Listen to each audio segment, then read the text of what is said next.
Como todos los viernes, le damos a usted la bienvenida a 7 días. 7 días en el que le mostramos a usted, le presentamos a usted trabajos del equipo, de los reporteros de Sin embargo, de este equipo que se dedica a investigar asuntos de interés general, asuntos de interés público. Y esta semana también estuvo movidita, Obed, no solamente por la reforma electoral, la propuesta que hace la presidenta Claudia Sheinbaum, que sí marca políticamente esta semana, pero también, hombre, la mansión dorada de María Eugenia Campos, la gobernadora prianista de Chihuahua. ¿Qué tal, Álvaro? Sí, fueron, digamos, los dos temas. Uno muy de casa, la unidad de datos prepara una serie de reportajes en los que dan a conocer esta propiedad de la gobernadora, que detrás de ella tiene un entramado de relaciones políticas, de conflicto de interés. Sin duda.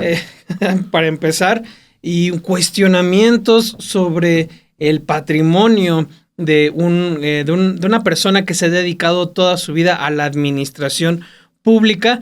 Sin duda ese fue uno de los temas que también trajimos, pero como dices, lo otro es la reforma electoral de la presidenta Claudia Sheinbaum Pardo, que está topando pared, no con la oposición, que se esperaba que se iba a oponer. Era lo que sino con sus dos aliados, el Partido del Trabajo y el Partido Verde Ecologista de México, que han dicho de todo.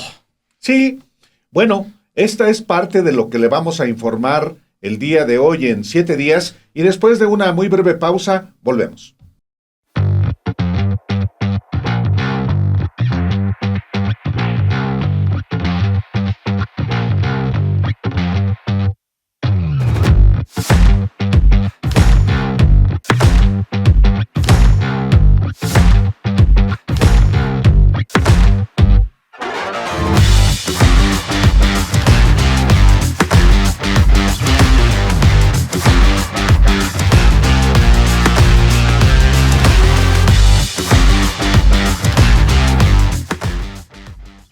Lo decíamos, la reforma electoral de la presidenta Claudia Sheinbaum Pardo es la principal ruta que ha establecido ya en este año, es una de sus compromisos de campaña, lo ha dicho ella, estaba en sus 100 compromisos de campaña.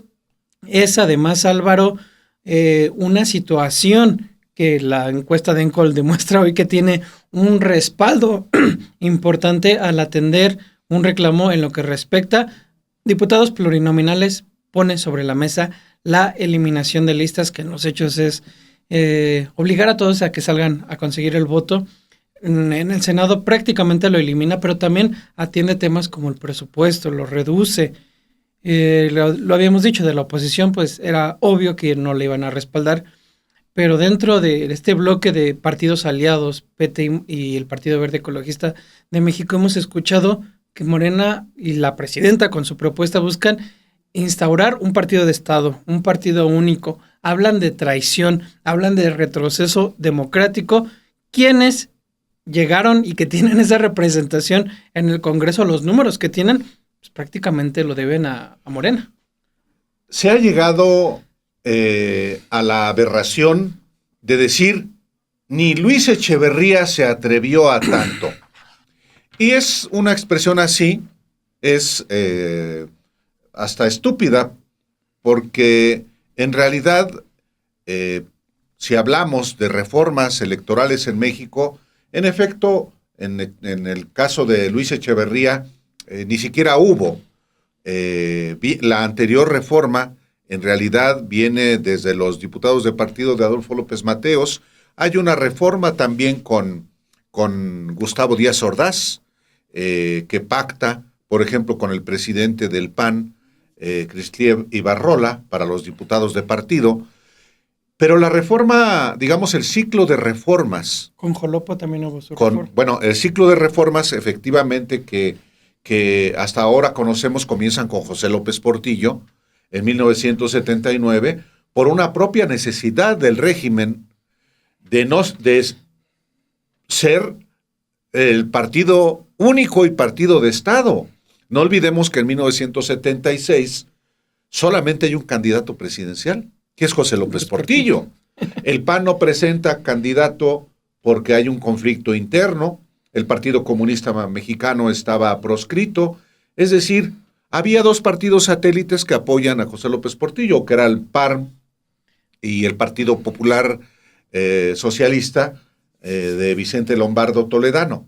Entonces, después del movimiento del 68, de la matanza, y que empuja a muchos mexicanos, sobre todo jóvenes y campesinos pobres, a la lucha armada, y viene un periodo de represión brutal del Estado mexicano, con asesinatos, con desapariciones, con torturas. Entonces el propio régimen busca esa apertura política que deriva en la reforma electoral de 1979, mediante la cual se legaliza el Partido Comunista Mexicano, se crean el partido, bueno, ya estaba el PARM, ya estaba el PPS, el partido de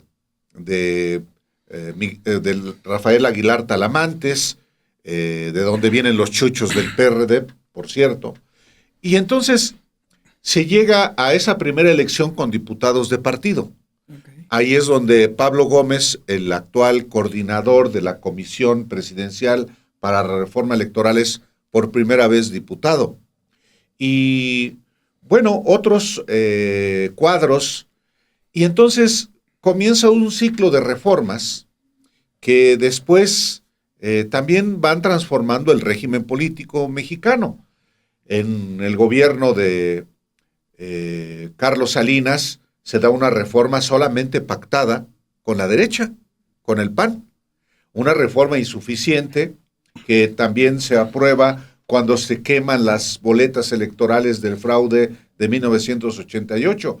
Y luego viene la reforma con Ernesto Zedillo de 1996, derivada en buena medida de las insuficiencias obvias del Instituto Federal Electoral, obviamente del levantamiento armado del EZLN en Chiapas, y también de una elección, la de 1994, que fue inequitativa en el marco de la violencia política que había en nuestro país, con asesinatos como el de Luis Donaldo Colosio, como el de José Francisco Ruiz Massieu, como los grandes macrosecuestros en nuestro país. Hago este repaso porque la de 1996 era la reforma electoral que se decía sería la definitiva. Y no, hubo otra en el 96, del 2006-2007, después del fraude de Felipe Calderón. Y luego vino la otra, que es la que hoy está vigente, que es la reforma de 2013-2014, que creó el Instituto Nacional Electoral y los soples, y que jamás modificó, al contrario, aumentó el dinero público a los partidos políticos. Discúlpeme que le haga a usted este recorrido, pero es importante saber de dónde venimos y si la reforma propuesta por la presidenta de México realmente busca resolver problemas ya no de representación, porque al final de cuentas, hoy, a diferencia de, por ejemplo, los 70, los 80, los 90, pues la representación estaba, y todavía hasta el 2000, estaba influida por el dinero ilegal, por el aparato estatal, por las parcialidades en los órganos electorales, y eso adulteraba la voluntad popular. Entonces, ese es el momento en el que estamos y en el contexto en el que se da esta reforma que la oposición y los aliados de Morena no quieren. Solo Morena quiere una reforma. Prácticamente solo es Morena quien en los hechos está respaldando lo que presenta la presidenta. Álvaro, añadiría todo esto que mencionas. El tema del Partido de Verde y el Partido del Trabajo, es importante recordar que son partidos que nacen en el salinismo. Exacto. Es importante mencionar que el propio... Ya me llama la atención que ellos hablan de un retroceso democrático, de un partido de Estado, cuando En el caso del PT es un partido de un solo hombre. Alberto Anaya lleva dirigiendo ese partido desde 1990, que es cuando se inicia este partido. Alberto Anaya, de hecho, es amigo de los Salinas de Gortari abiertamente. Fue compañero de Carlos Salinas de Gortari en la Facultad de Economía de la UNAM. Son amigos. No solamente Carlos Salinas, de Raúl Salinas. Y de hecho, Raúl Salinas tenía vínculos con el Partido del Trabajo a partir de que militaba en el maoísmo. Sí. Raúl Salinas de Gortari era maoísta, sí lo fue. Fue activista, anduvo en el campo. Claro, después hizo una fortuna ilegal porque no solo se dedicaba a la política. Perdón, interrumpí. No, es importante que hayas puesto también esas referencias. Y en el caso del Partido Verde Ecologista de México, también es un partido nacido en el salinismo. Se dice ahí que ahí tuvo mucha mano Camacho Solís ayuda. De hecho, Salinas le ordena a Camacho Solís que les apoye, que le ayude al González Torres para ir. José González Torres, que era el papá de Jorge Emilio González Martínez, el mandamás hoy del Partido Verde. Que ahí lo vimos muy presente en Palacio Nacional en estas negociaciones que realmente no llegaron a nada. Es importante mencionar ese aspecto y ya lo desarrollaremos en los próximos días. También ver que en esos partidos quienes están muy insertos, pues son representantes realmente de esa vieja política. Añadiría además que no recuerdo haber visto esos posicionamientos tan fuertes, muy aventados hacia adelante de ambos partidos cuando Andrés Manuel López Obrador da a conocer su reforma de política electoral, que era muchísimo más agresiva, porque él sí de plano planteaba la eliminación de plurinominales, planteaba el tema del Instituto Nacional Electoral y de consultas, que sean era una reforma totalmente más agresiva, radical, si lo queremos ver. Incluso estaba escuchando a Regino Sandoval diciendo, Reginaldo Sandoval, que extrañan esa figura del presidente López Obrador, se lo dice al país y demás. O sea, también hay una cuestión mucho de machismo, me parece, de parte de estos liderazgos. Y algo que publicamos esta semana, porque es importante mencionarlo, si vemos qué tan peso político tienen estos partidos, Álvaro, realmente sus mejores números, los dos, los obtienen con Morena y con la presidenta Claudia Sheinbaum Pardo. No ganan un distrito en el pasado proceso electoral. En algunos casos, cuando salen a conseguir el voto, hay más votos nulos que respaldos a muchas veces estos partidos. Sí. O sea, si nos vamos a este juego que ellos están diciendo, pues como fuerzas políticas deben su presencia en el Congreso a lo que fue la presidenta Claudia Sheinbaum Pardo y el llamado a votar por ellos como parte del Plan C. Sí, efectivamente. Publicamos un reportaje de nuestra compañera Montserrat Antúnez sobre cómo el Partido del Trabajo y el Partido Verde obtienen en 2004 su mayor votación en su historia. Y también el reportaje establece que por sí mismos el Partido Verde y el Partido del Trabajo no ganan nada. De hecho, en las 600 elecciones de diputados federales de las elecciones del 2021 y del 2024, el Partido Verde gana un solo distrito en San Luis Potosí, en Soledad de Graciano, en San Luis Potosí, y el PT, ni uno. Entonces, sí, son partidos parásitos, pero que ese 13% de los votos que entre los dos suman, pues ahora son fundamentales para una reforma constitucional que por eso andan muy salsitas. ¿Por qué no anduvieron salsitas con Andrés Manuel López Obrador? Porque le dejaron la chamba a la oposición. Claro. Dijeron, no, pues nosotros nos quedamos aquí, que hagan el trabajo, el PRIAN, oponiéndose, y tampoco estaban de acuerdo, pero ellos dijeron, mejor nos conviene quedarnos callados. Porque aún ellos respaldando no tenían los votos Morena. Así es, porque no había mayoría constitucional. Exacto. Ahora con ellos sí la hay. Entonces, aquí sí se ponen al brinco. Esa es la razón. ¿Cómo puede ser que la presidenta Claudia Sheinbaum se atreva a que sean los ciudadanos los que definan quiénes van a la Cámara de Diputados por la vía de la representación proporcional? Pues es que esa es la misma razón por la que el PRI, el PAN, el propio partido Movimiento Ciudadano se oponen. Entonces, bueno, está bueno el asunto, pero el reportaje que le vamos a presentar a usted enseguida tiene que ver cuánto vale el Partido Verde, cuánto vale el PT. Veamos. El Partido del Trabajo y el Partido Verde Ecologista crecieron en los últimos años a expensas de Morena. A pesar de su baja votación individual, el respaldo de ambos es crucial para que la propuesta de reforma electoral de la presidenta Claudia Sheinbaum avance en la Cámara de Diputados y en el Senado.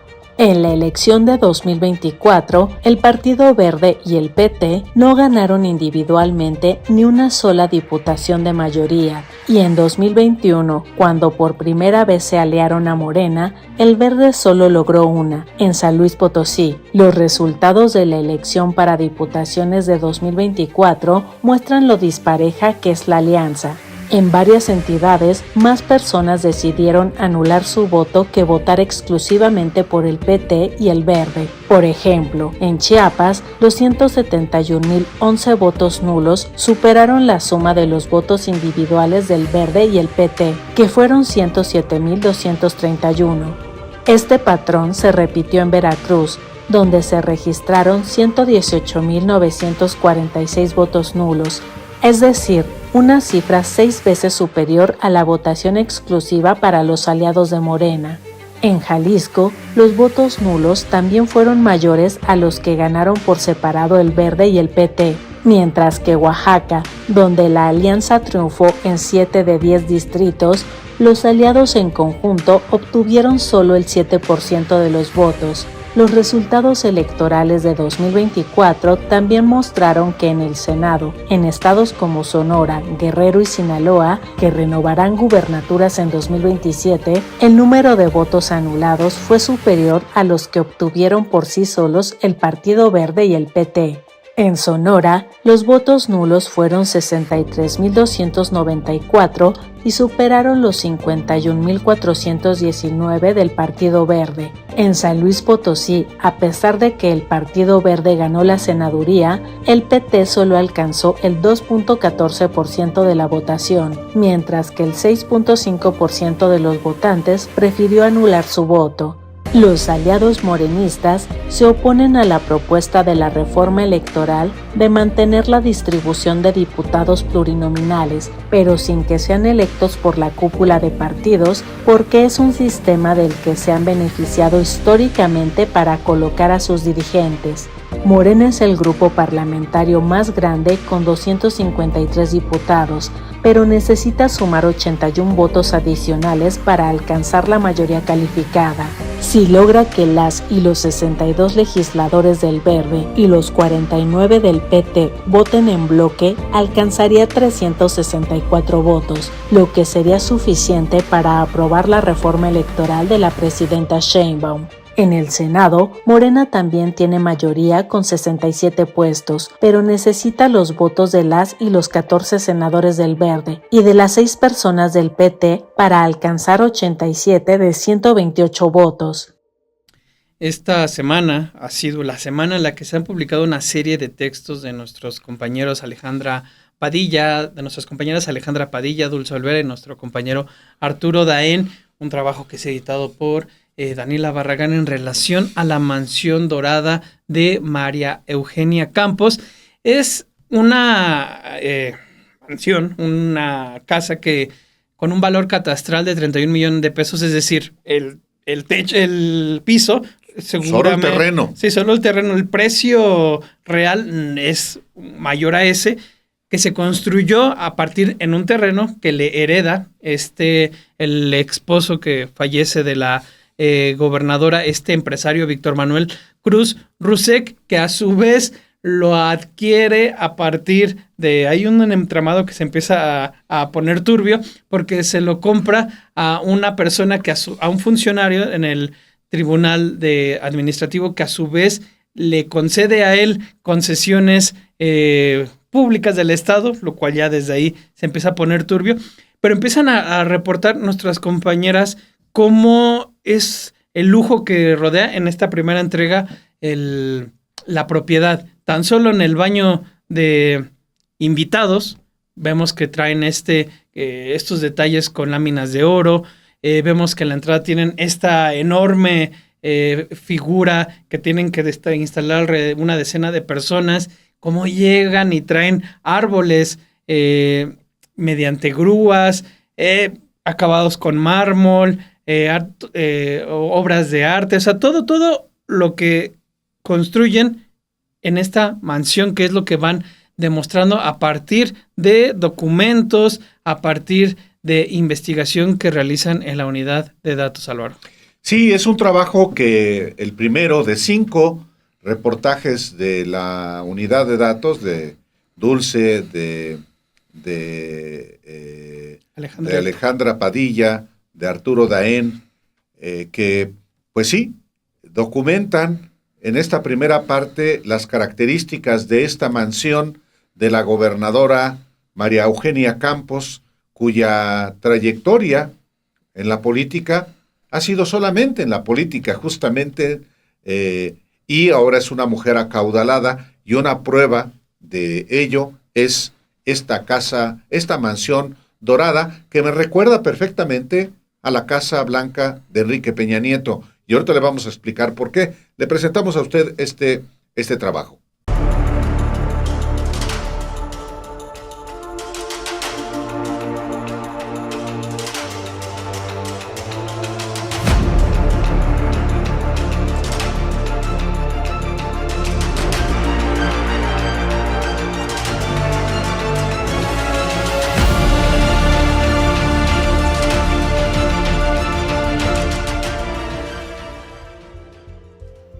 Con alberca, árboles nativos, chimenea y una instalación de 400 hojas de oro para el candil del baño de invitados.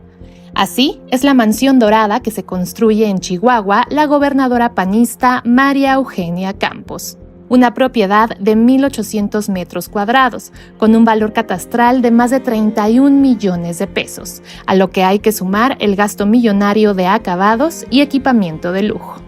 Construida al gusto desde hace un par de años en el fraccionamiento residencial Bosques de San Francisco. Tiene muebles de alta gama y un paisajismo residencial con árboles de más de 10 metros, adquiridos en vivero y trasladados con grúas. En la recámara principal tiene ventanales con vista a la laguna del Club de Golf San Francisco, y en la esquina del comedor una escultura de casi 2 metros de los personajes de la novela francesa Pablo y Virginia. De acuerdo con vecinos, al menos 12 elementos de la Fiscalía Estatal vigilan la propiedad. Y además, la mandataria de Chihuahua tiene asignada una guardia personal, más otros elementos que cuidan a su hermano y a su madre. El poderoso empresario automotriz fallecido en octubre pasado, Víctor Manuel Cruz Rusek, le dejó como legado la mansión. Y con ella, Maru Campos aumentó su riqueza inmobiliaria. Se consolidó como terrateniente con el apoyo de Cruz Rusek, aumentando sus propiedades y sus ingresos. Pero también lo hizo bajo la sombra del duartismo. La unidad de datos sin embargo, confirmó en el registro público de la propiedad que para lograr la mansión dorada y adquirir otras propiedades, la gobernadora y el propio Cruz Rusek hicieron tratos inmobiliarios con las empresas de un duartista, José Luis García Mayagoitia. Él fue contralor y secretario de Hacienda durante el gobierno de Duarte. Estuvo en el círculo más cercano del exmandatario priista, encarcelado tras ejecutar el sistema corrupto de la nómina secreta, con la que repartió al menos 1,100 millones de pesos entre empresarios, alcaldes, legisladores, sacerdotes y periodistas, a cambio de favores políticos. La propia Campos fue señalada de participar en la nómina secreta y vinculada a proceso, aunque al iniciar su periodo como gobernadora, ese proceso se diluyó. Según sus declaraciones patrimoniales, ya como gobernadora de Chihuahua, Maru Campos compró a crédito en 2022 una casa en un terreno de 500 metros cuadrados, con un valor de 8 millones de pesos. La compra la hizo a Inmobiliaria Sisoguchi, una de las empresas de García Mayagoitia. Y el siguiente año, 2023, hizo una permuta con Míconos, otra de las empresas del duartista. Obtuvo un terreno también de 500 metros cuadrados en el condominio residencial San Francisco, pero etapa 3. Y a cambio, dio a Míconos un terreno de 5 millones de pesos que había adquirido en 2010. Es el mismo que luego compraría Rusek, también a Míconos, para iniciar la construcción de la Mansión Dorada.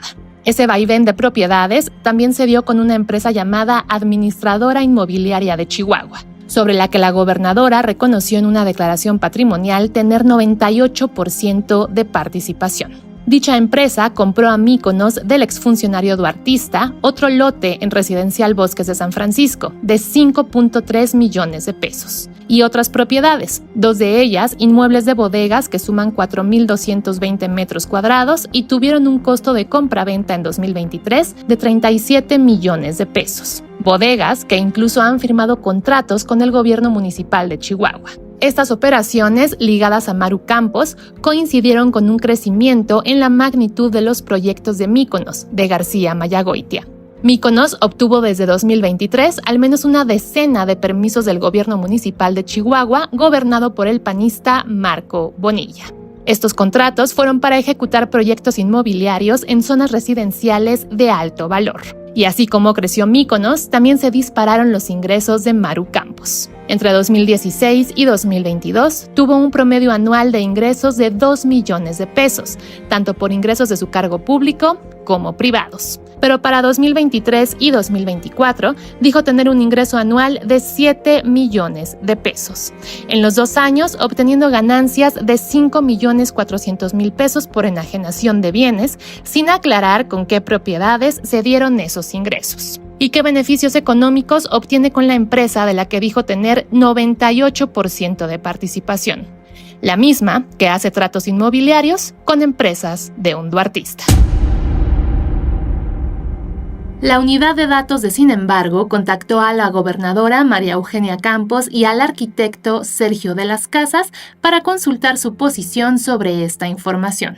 Hasta el cierre de edición de la investigación no hubo respuesta. Lo decíamos, Obed, María Eugenia Campos tiene una trayectoria en la política, pues en los más recientes 26 años, solo como legisladora, como delegada del gobierno federal en Chihuahua, como alcaldesa de Chihuahua capital y luego como gobernadora. No se ha dedicado a otra cosa en su vida, en los, insisto, más recientes 26 años. Y de repente ya es una mujer próspera. Se entiende que como gobernadora tiene un ingreso en el no gasta nada, todo lo cubre el gobierno estatal, puede ir ahorrando, pero hay cosas que no se sostienen. Es además una mujer que de pronto aparece como dueña de una empresa inmobiliaria. Exacto. Y en realidad su fortuna crece, sus mayores ingresos, cuando comienza su relación con este empresario, Cruz Rusek, cuya esposa muere en el 2022, y al año siguiente, en el 2023, se convierte en el novio de la gobernadora, y al mismo tiempo que se convierte en el novio de la gobernadora, sus empresas automotrices comienzan a obtener contratos de su novia.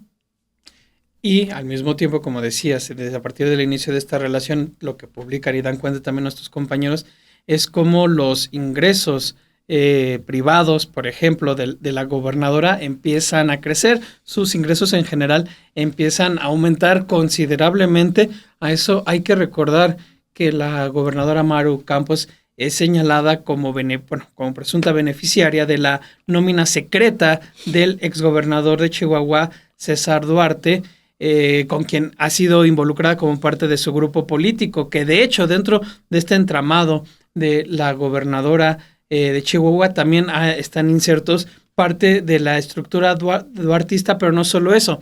En este trabajo que se documenta con información también tuya, Álvaro Delgado, dan cuenta de esta relación histórica que ha existido de la élite chihuahuense con el Partido Acción Nacional, refiriéndonos a los Terrazas, a los Baeza, linajes políticos de antaño que también han estado involucrados en el propio panismo, en el que persiste este panismo, y que casos como este nos llevan a recordar estas relaciones, particularmente por esto que mencionas de pues cómo se da esta relación, y ambas partes pues resultan con estos beneficios. Por una parte recibiendo pues recursos públicos mediante contratos, y esta parte de que va creciendo como empresaria ahora inmobiliaria, la gobernadora, quien sale a decir que esa casa se la construyó su pareja para antes de fallecer y demás, cuando sabemos que aún sigue en construcción parte de esta mansión, y de hecho dando respuestas en otros medios, que eso también hay que señalarlo, se lo dice a Ciro Gómez Leiva en Radio Fórmula, cuando los compañeros de Sin embargo le mandaron un amplio cuestionario que no fue atendido durante 10 días. Sí, este es, parte del entramado de María Eugenia Campos, quien efectivamente no es una imputación falsa que haya recibido dinero del ex gobernador priista César Duarte. Fue vinculada a proceso. ¿Pero la libró? Se acreditó que recibió alrededor de 10 millones de pesos cuando ella era legisladora del PAN, y estuvo vinculada a proceso, y no cayó en la cárcel solamente porque llegó como gobernadora.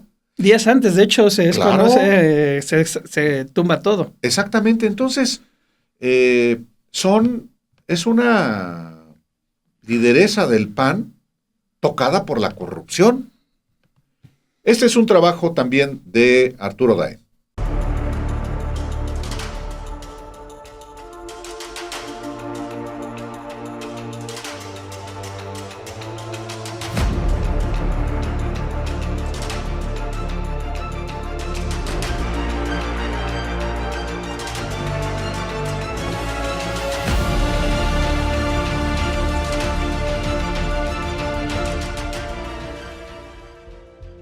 Después de ocupar cargos públicos relevantes durante 2 décadas, María Eugenia Campos logró convertirse en una terrateniente que se codea con los oligarcas de Chihuahua. A la par de su ascenso político, de promesa juvenil panista a gobernadora, se dio su auge económico, con lo que ahora es dueña de una mansión dorada, además de ejecutar negocios inmobiliarios con los que sus ingresos anuales superan los 7 millones de pesos. En su camino, Maru Campos contó con el apoyo de la derecha panista, pero también con el respaldo de la aristocracia chihuahuense, de familias con un linaje que en algunos casos se remonta al siglo XIX, concentradores de riqueza como el gran latifundista de la época juarista y porfirista Luis Terrazas, cuyos descendientes son actualmente dueños de una de las empresas más importantes del estado, Cementos de Chihuahua, y que han apoyado al PAN. El personaje emblemático de Cementos fue el señor Federico Terrazas, que murió hace unos años, y su familia posee Cementos. Es la empresa más importante en manos de un descendiente de Terrazas. Además de los Terrazas, en la historia de los potentados de Chihuahua está su yerno Enrique Krill. Tanto él como Terrazas supieron hacer alianzas políticas a favor de sus negocios, tal como ocurre ahora con políticos como Maru Campos. Ya en el siglo XX, el historiador Jesús Vargas Valdés ubicó a otras familias despuntando en el sector empresarial de Chihuahua.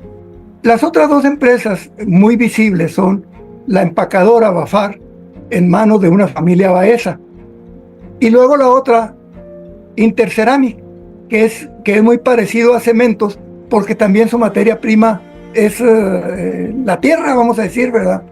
Y que producen pisos y muchos otros productos que se utilizan en los hogares y que también tiene extensiones en Estados Unidos. Esta empresa está en manos de la familia Almeida, que los Almeida vienen a ser una de estas familias que se hicieron ricas después de la Revolución. Chihuahua tuvo aportaciones clave a la Revolución Mexicana, pero su élite económica no ha dudado en respaldar a la derecha. Esa entidad fue estratégica en la elección de 2006, cuando María Eugenia Campos era diputada federal plurinominal del PAN. El periodista Álvaro Delgado documentó que Enrique Terrazas Torres, uno de los oligarcas del estado y descendiente de Luis Terrazas, fue el coordinador financiero de la campaña de Felipe Calderón en el Estado Grande. Y a la fecha, la entidad sigue bajo control panista, con Maru Campos en el poder.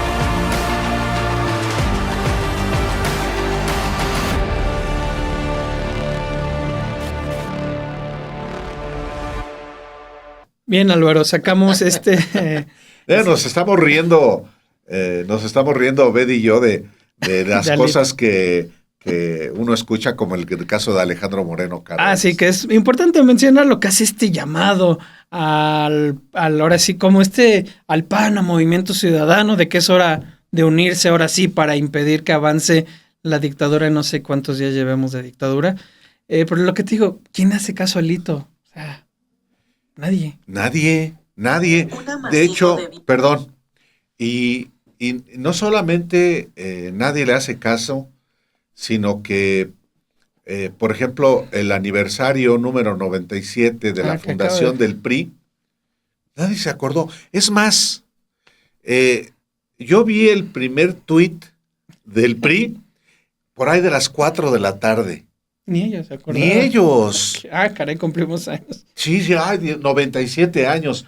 Es que se acordaron porque cumplió años también Augusto Gómez Villanueva, que nació en 1929, este asesor de Alito, justo 29. La fecha en que nace el PRI, primero como Partido Nacional Revolucionario con Plutarco Elías Calles, luego Partido de la Revolución Mexicana con Lázaro Cárdenas, y finalmente adopta el nombre del PRI con Miguel Alemán.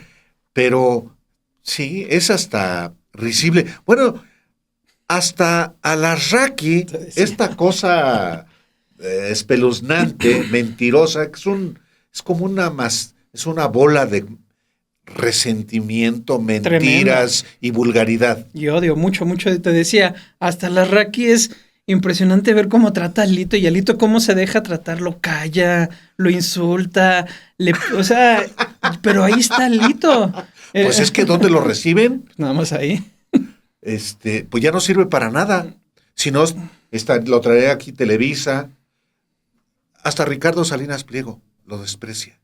Sí, no, ese era un paréntesis porque ahorita lo recordé. ¿Quién le puede hacer caso a Alito? Pero bueno, importante de esto del PRI mencionar cómo muchas veces estos grupos políticos, cómo estos grupos políticos, igual que la energía, no se destruyen, Álvaro, solo se transforman, y en esta transformación hemos visto cómo muchas de ellos ahora están nuevamente de cuenta, de regreso, al igual que los perredistas, dentro de esta estructura de lo que ahora se llama Somos México. Tú haces una muy puntual revisión porque, pues sí, ellos están acostumbrados a vivir del presupuesto y siguen con este nuevo esfuerzo que ya en los hechos será un partido que contendrán el 27 por ley solo, pero el 30 ya dijeron que ellos van con el PRI de Alito, con el PAN de Jorge Romero Herrera. Sí, es interesante revisar los partidos que están a punto de obtener su registro condicionado y que participarán solos, sin posibilidad de coalición, en la elección del 2027. Y el partido Somos México, Somos MX, que ya celebró su Asamblea Nacional Constitutiva y eligió, por una parte, a su presidente, que es Guadalupe Acosta Naranjo,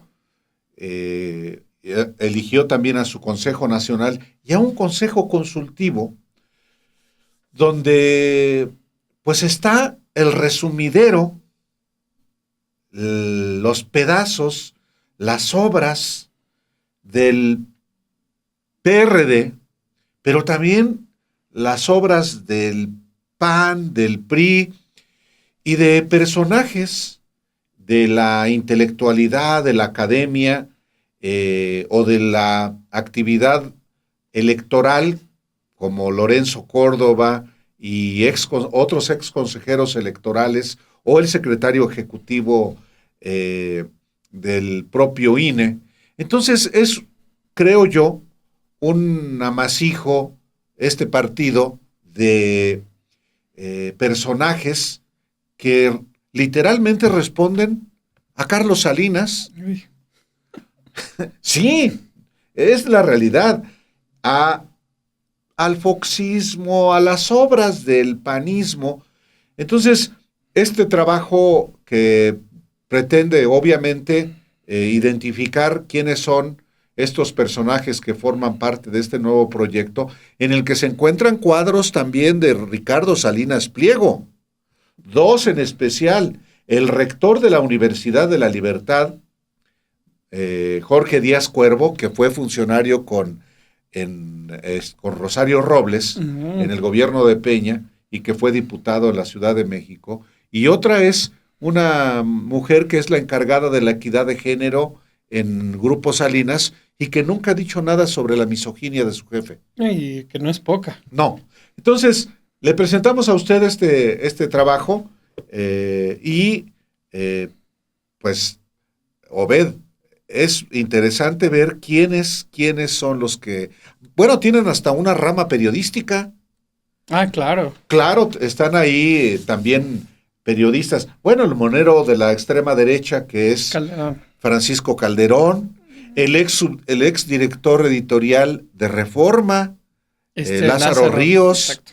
Está Teresa Vale, está Beatriz Pajés Rebollar, directora de la revista Siempre, están, ¿quién más? Otros personajes, pero que tienen la vertiente ahí. Yo creo que estaría muy bien Carlos Loret, Joaquín López Dóriga, en ese... ¿cómo se llama este otro que también es muy ligado a Salinas Pliego? Sergio Sarmiento. Sergio Sarmiento, exacto. Sí, claro. No, pues ahí caben, digo, en una de esas, efectivamente, para diputados, lo cual me daría mucho gusto. Vamos a verlo. Un amasijo de viejos políticos desde el sexenio de Carlos Salinas de Gortari, exministros de la Suprema Corte, exfuncionarios electorales y periodistas vinculados al PRIAN, así como empleados de los magnates Claudio X González Guajardo y Ricardo Salinas Pliego, se reciclan en Somos México, el nuevo partido político que dice no ser de izquierda ni de derecha y que se cuestiona por su encono contra Claudia Sheinbaum y Andrés Manuel López Obrador. Las figuras de Somos México como militantes, consejeros y consultores van desde el expanista Carlos Medina Plasencia, con quien Salinas de Gortari inauguró en 1991 las concertasesiones, y Gustavo Madero Muñiz, firmante del Pacto por México con Enrique Peña Nieto, hasta María Amparo Casar Pérez, presidenta de Mexicanos contra la Corrupción y la Impunidad, el grupo de presión de González Guajardo. En las listas destacan personajes de los gobiernos de Salinas de Gortari como sus exprocuradores Ignacio Morales Lechuga y Diego Valadez Ríos, de Vicente Fox como Jorge Castañeda Gutman y Rubén Aguilar Valenzuela, de Felipe Calderón como Consuelo Saízar, Arturo Sarucán y Guillermo Valdés Castellanos, y de Enrique Peña Nieto con Enrique de la Madrid. Este proyecto político que recoge los restos del PRD y los desprendimientos del PAN, PRI y Morena es presidido por Guadalupe Acosta Naranjo. La secretaria general es Cecilia Soto, exdiputada del Partido Auténtico de la Revolución Mexicana en 1988 y candidata presidencial del PT en 1994. Edmundo Jacobo Molina, encargado de Educación Política, fue secretario ejecutivo del INE durante 15 años. Lo que resalta de Somos México es el listado de personajes que integran el Consejo Consultivo, entre los que se encuentran los exministros de la Suprema Corte de Justicia de la Nación, Margarita Ríos Farjat, Valadez Ríos, José Ramón Cosío y Javier Lainez Potisek, así como Lorenzo Córdoba Vianello, expresidente del INE, Federico Reyes Heroles, exasesor de la ministra Norma Piña, y Jacqueline Loist, directiva de Grupo Salinas. En este elenco destacan Roger Barta y Francisco Valadez Ugalde, quienes unificaron a los grupos intelectuales de Enrique Krause y Héctor Aguilar Camín en torno a la candidata Xóchitl Gálvez. Son también miembros la panista Ana Lucía Medina, operadora de Claudio X González, María Elena Morera, defensora de García Luna, y varios expanistas, experredistas y expriistas. Somos México tiene también su vertiente periodística con Lázaro Ríos, exdirector del diario Reforma, Francisco Calderón, Beatriz Pajés Rebollar, Tere Vale, Adriana Pérez Cañedo, Ivonne Melgar y Laura Brugués. La comunidad cultural está representada por la actriz Claudia Ramírez, el actor Joaquín Cosío y el tenor Fernando de la Mora. También son integrantes del Consejo Consultivo María del Carmen Alanís, expresidenta del Tribunal Electoral del Poder Judicial de la Federación, la madre buscadora Cecilia Flores, el exconsejero Arturo Sánchez Gutiérrez, Macario Schettino, Rogelio Gómez Hermosillo y Juan Pablo Castañón, expresidente de Coparmex. Hasta un militar participa, el general retirado Pedro Felipe Esgurrola.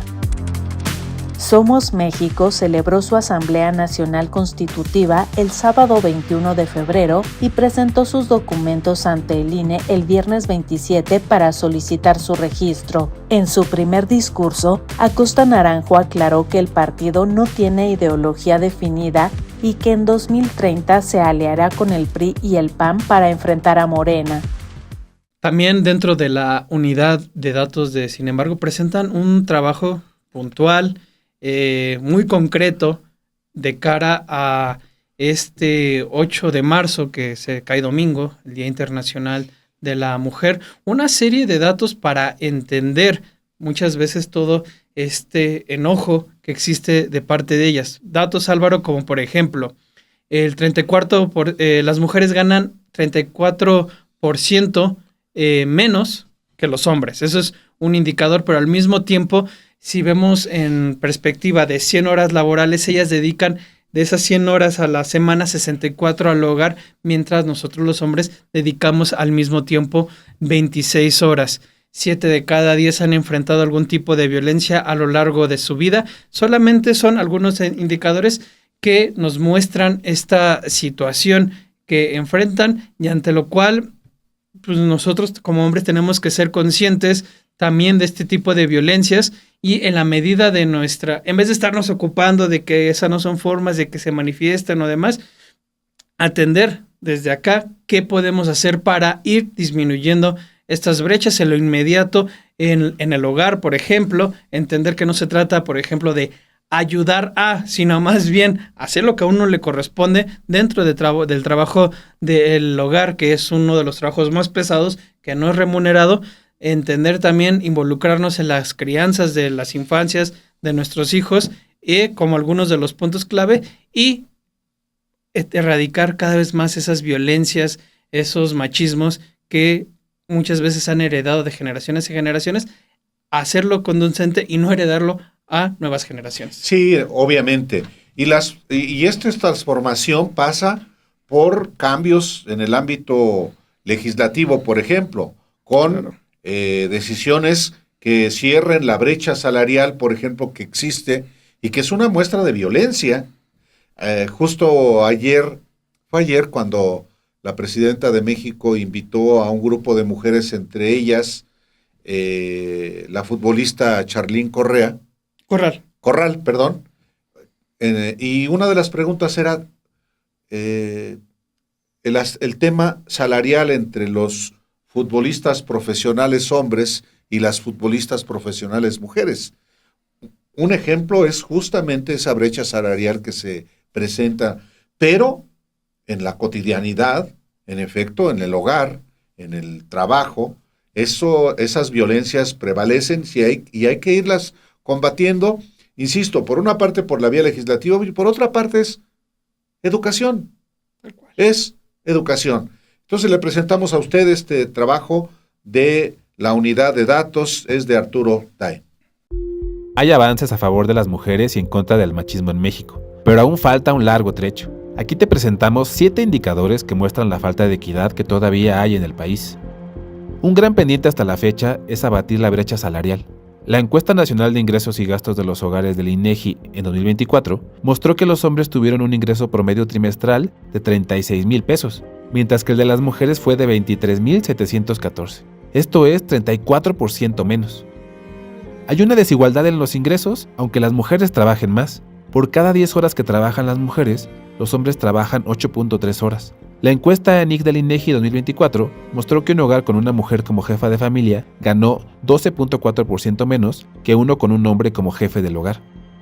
Las mujeres enfrentan la discriminación de recibir un sueldo menor al de un hombre por hacer la misma labor.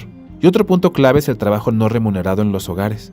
De 100 horas de trabajo a la semana, las mujeres dedican 62 a las labores domésticas y de cuidados, mientras que los hombres solo 26.5.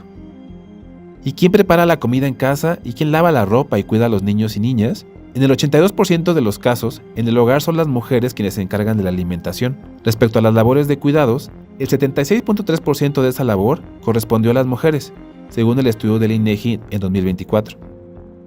Además de la desigualdad en los ingresos y en la carga de trabajo, las mujeres enfrentan la violencia física. Al menos 7 de cada 10 mujeres mayores de 15 años de edad en México han enfrentado algún tipo de violencia a lo largo de su vida.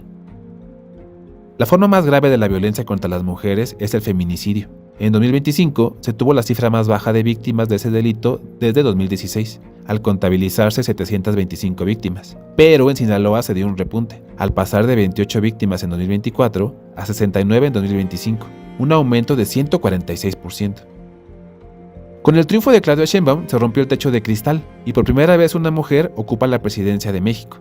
Sin embargo, en otros rubros del poder político aún se requiere avanzar hacia la equidad. De 32 estados, mujeres gobiernan 13, el 40%, mientras que de 2.478 municipios, las mujeres gobiernan 631, el 25%.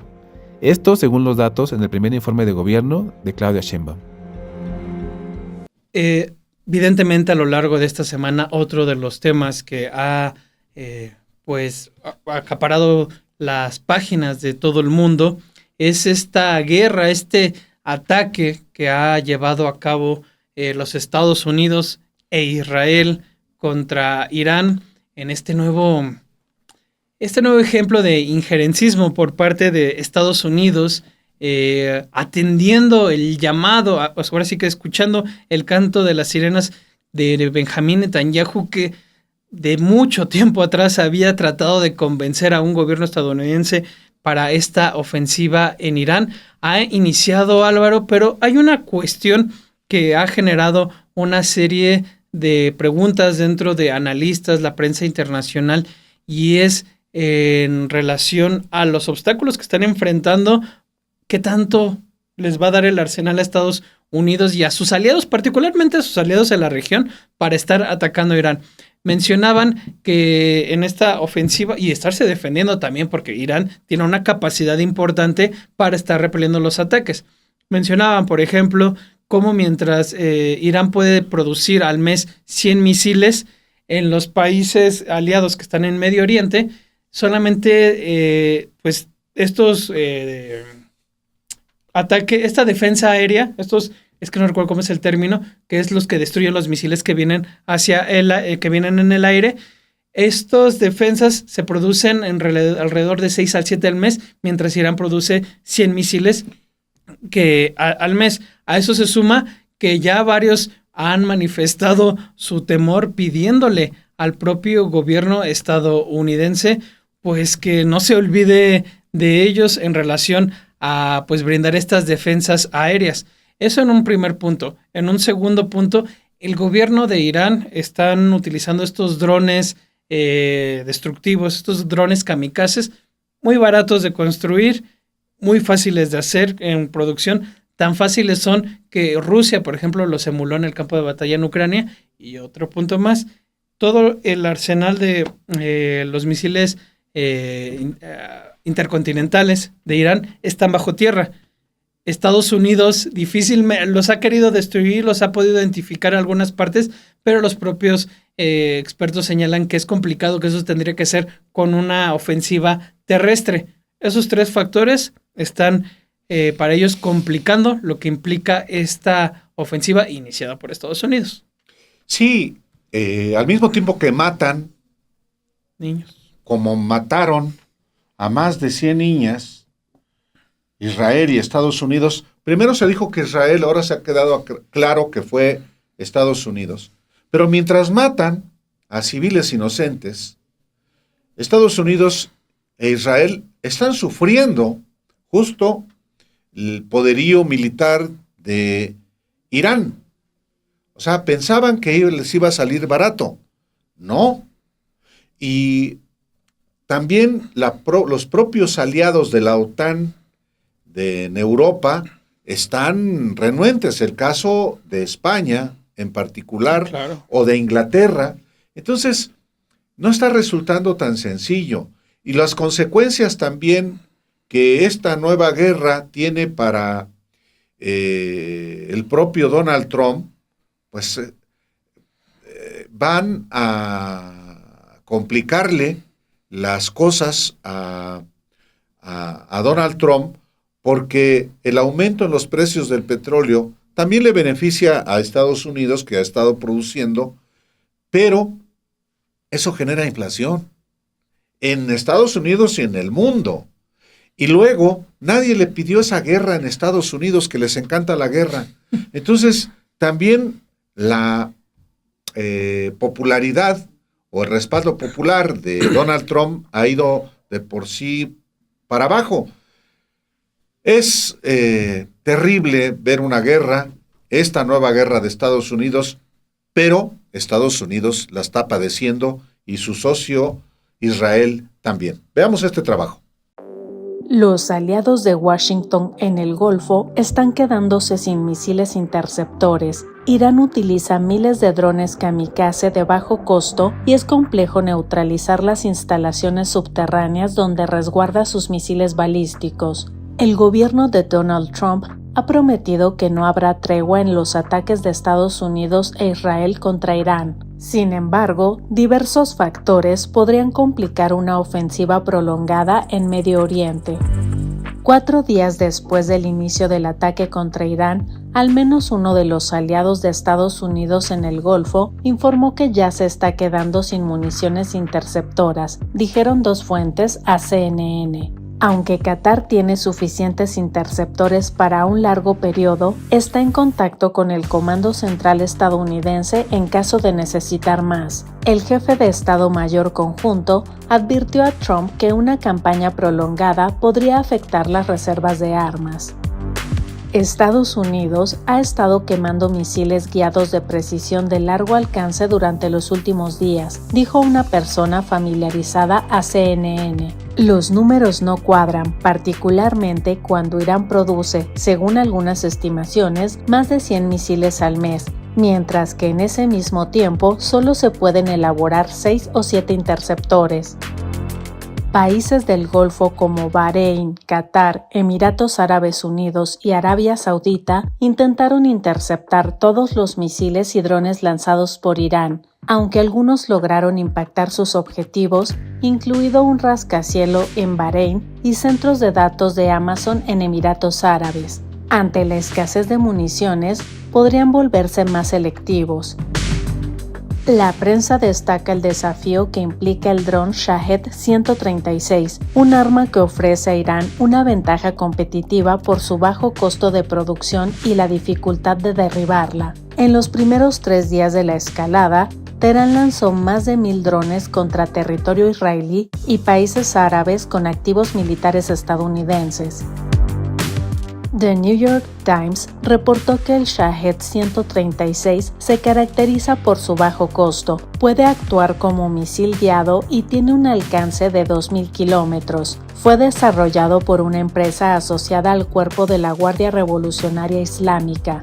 Videos verificados confirmaron que estos drones se estrellaron contra edificios en Bahrein, Kuwait y Emiratos Árabes. Los diseños iraníes han demostrado sus ventajas incluso en Ucrania, hasta el punto de que Rusia ha invertido $2,000 millones en una fábrica dedicada a producir estos modelos, a los que denomina Gerán 2.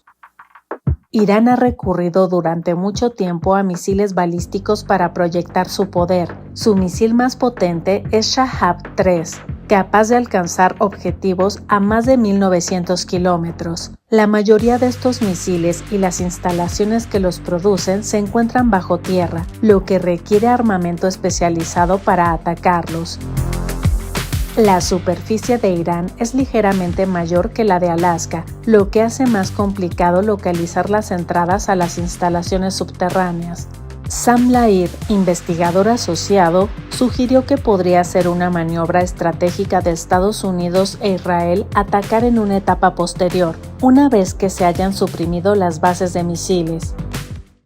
Seguramente vio las fotos en la semana, una herida de Donald Trump, un sarpullido en el cuello. Dio bastante de qué hablar.